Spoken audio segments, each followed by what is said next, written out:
আসসালামু আলাইকুম নাইম সাহেব। ওয়ালাইকুম আসসালাম। ওমা, তুমি সন্ধ্যার সময় কি নাস্তা করতেছো নাইম সাহেব? এই যে বানাইলাম কেবল। তো এই যে দেখেন, আজকে তাকে পেঁয়াজ দিয়ে মটরশুঁটি দিয়ে তারপর চালের গুঁড়া, আতপ চালের গুঁড়া, টমেটো দিয়ে মানে একটা বড়া বানাই দিছি।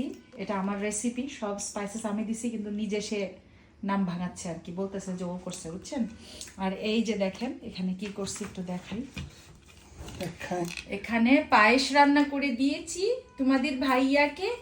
আর এখানে সে আবার বলে সে স্টিলের প্লেটটা নিবে, এই জন্য বলে সেখানে স্যাপ দিয়ে দিছে, বুঝছেন কি অবস্থা।